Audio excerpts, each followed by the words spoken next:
What's up, everybody? Welcome back to News Dose, and it's truly been a wild week. You know, of course, last week we got the Switch 2 reveal, and there's been a lot of frustration, and I mean a lot of frustration over some of their decisions.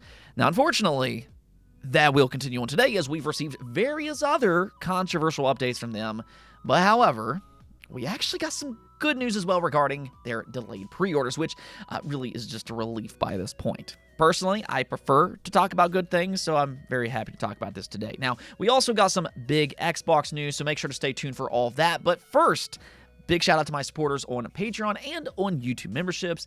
Thank you just so much for what you do, and you will receive this video through early access. Let's just go and get right into things, though, and we're going to talk a lot about Nintendo today. So just kind of buckle up, but this first topic is really just somewhat mystifying. Now, this is good news, don't get me wrong, but I mean, it's also somewhat of a bizarre situation just because of how this has ultimately played out. You know, for as much backlash as Nintendo has faced this past week, they've also announced a lot of exciting things, including GameCube emulation for Switch Online, games like F-Zero GX and Zelda Wind Waker. They're finally going to be playable on modern hardware. F-Zero, you know, that's even going to have widescreen support and everything. So I'd say that game alone could be a subscription seller to play F-Zero in widescreen support with online capabilities. That sounds pretty cool. But admittedly, not everybody is as thrilled by Zelda Wind Waker, and that's not because they're not excited to play it. It's still a great addition for GameCube emulation. But rather the problem here that some people have is that they wanted the Wii U HD remaster, which looks absolutely amazing. But they wanted it with 60 FPS gameplay. So when they revealed Wind Waker for Switch Online, okay, well, yes, that's a good addition. Again, that also seemingly crushed some people's hope that we would ever get that HD port on a console that people, you know, actually care about. Well, apparently, according to Nintendo, that dream is actually still very much alive. Yeah, this comes from Kind of Funny Games, and they asked a Nintendo representative about the situation, and this is what they were told. I did ask if the Wind Waker on Nintendo Switch Online precludes it from the Switch 2 getting the actual Wii U port at some point, and he was very quick to say, no, all options are on the table. Obviously, nothing is confirmed one way or another. So, I mean, with that, I guess it's still possible that we'll have a whole new generation of Wind Waker HD rumors. Yeah, let's just go and cue them up right now. Just do me one solid here, though, and stop believing the rumors that this is going to come packaged together with Twilight Princess HD. I've said it before, and I'm just going to say it again here. There's no way that Nintendo, out of all companies, is going to bundle these games together for an attractive price. This is Nintendo, and we're seeing it with the Switch 2 launch. They would much rather sell them separately for full price. So don't get your hopes up for any of that.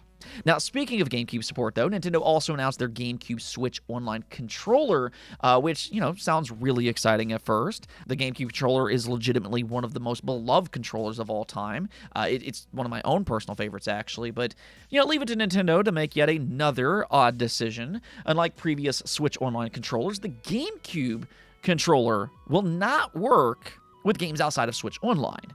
So if you were hoping to use this thing for, let's say, Smash Bros. Ultimate, well, I guess that's not going to happen after all. I mean, I really don't understand Nintendo's logic here. They could have easily sold a ton of units for just Smash Bros. Alone, but, you know, I guess they don't like that easy money. If they want to limit themselves all while disappointing their fans, then, yeah, I guess they're doing a pretty good job at that. Okay, so after my recording, there was actually an update for this story, and I'm just going to go and read it here. It says, we've updated this article to note that Nintendo has made similar disclaimers with its previous retro controllers, which have ended up working with other Switch games. While this is no confirmation that the same will be the case with the GameCube controller, it does at least provide some hope that it won't be as locked off as Nintendo says. So this is kind of another situation where Nintendo really isn't being as forthcoming as they probably should be. This has been a theme with the Switch 2, and I guess we're probably not going to get that confirmation until we get it in our hands ourselves. But at the very least, this does give people hope, like this update says. Okay, so let's go get into the good Nintendo news, though, because yes, I actually do have some good news for a change, and this is in regards to their delayed pre-orders for Canada and for the United States. Last week, They made the announcement that they're going to delay them because they need to assess the tariff situation, which in not so many words basically means that the price for the Switch 2 could potentially increase.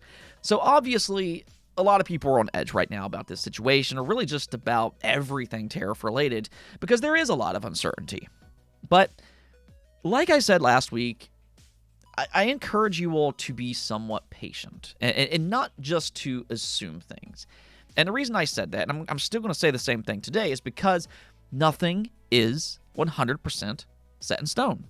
This is a very fluid situation. I mean, I could have easily just fed you all the hysteria that we see from just so many people on social media. You know, the sky is always falling, and we need to be outraged by anything and absolutely everything.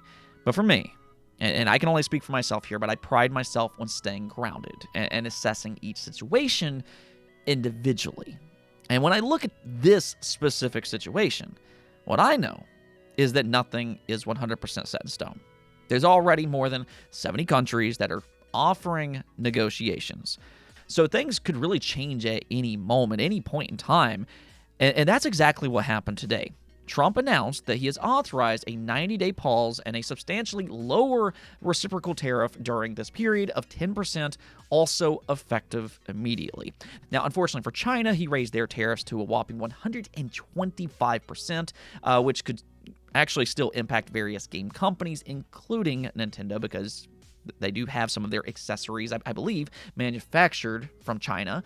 But for cooperating nations, which includes Vietnam, which is where Nintendo has been producing Switch 2 units, they will get that extra 90 days to negotiate a better deal for them and for the United States alike. So this is actually fantastic news for Nintendo, and quite frankly, for a lot of tech companies.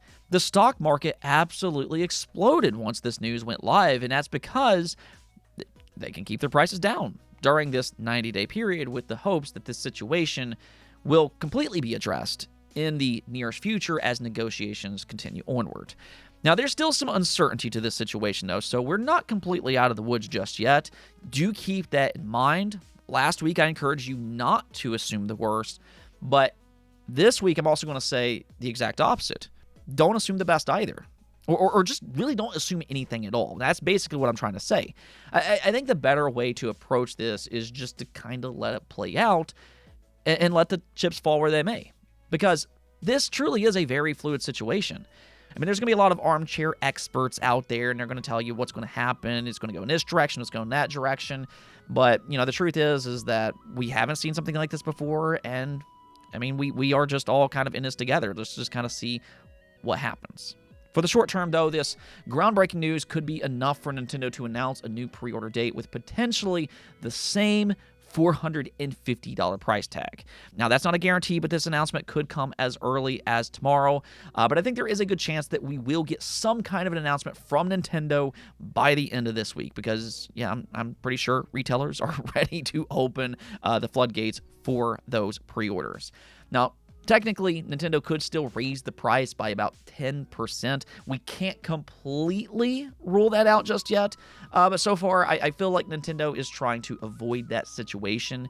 They already have a lot of units in the United States as we speak. Nintendo confirmed that themselves, so they could easily sell the units that they have here already for $450 and then just kind of see where negotiations go from here.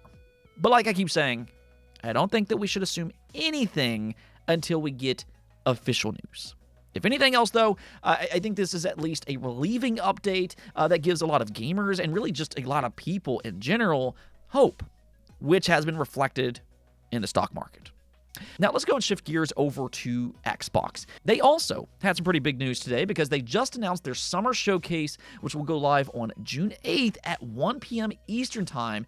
And just some surprise here, this will be followed up with an Outer Worlds 2 Direct. Yeah, you can see their full announcement here, which reads, make some space on your calendar. The Xbox Game Showcase 2025 will be live streamed on Sunday, June 8th. Following in the footsteps of the 2023 Starfields Direct and 2024 Call of Duty Black Ops 6 Direct, this year we will again have a double feature with the Xbox Game Showcase immediately followed by the Outer Worlds 2 Direct. And the reason that I'm highlighting this quote specifically is because you can see they're putting a similar emphasis on the Outer Worlds 2 as they did with two of their biggest releases of the last decade. Starfield, and Black Ops 6. So this could indicate that they view The Outer Worlds 2 as a potentially big hitter for them. I mean, I know the first game sold pretty well. That was a AA game, and it surpassed 5 million units back in 2023. But for it to have its own direct, similar to, again, Starfield and Black Ops 6, hopefully that's a good sign that it's shaping up to be an even better game this time around. Now, as for the showcase itself, though, they still have a lot of confirmed games that they could pull from, including Gears of War E-Day, Perfect Dark, there's Fable, Everwild, State of Decay 3, there's Clockwork Revolution, but then there's also been some rumors that they have some surprises in store as well. There's been a lot of conversation about a Gears of War trilogy set for 2025. That would be pretty big. It's also about that time that we could get a new Forza Horizon game. Historically, Playground has pumped those games out on a 2 to 3 year development cycle, and it's actually been 4 years since Forza Horizon 5 that released back in 2021. So that could be a potential announcement. We also know that Toys for Bob has been working with Xbox, possibly on a new Spyro game. They can make that into a more official announcement, maybe with some kind of teaser or something like that. There's been rumors about Final Fantasy VII on Xbox, and then, of course, as to be expected, when it comes to every Xbox showcase, there's going to be a lot of Game Pass news. You can easily bet that's going to be the case again. What I'll kind of say here, though, is for as polarizing as Xbox can be at times, I'd argue that they still hold the best showcases.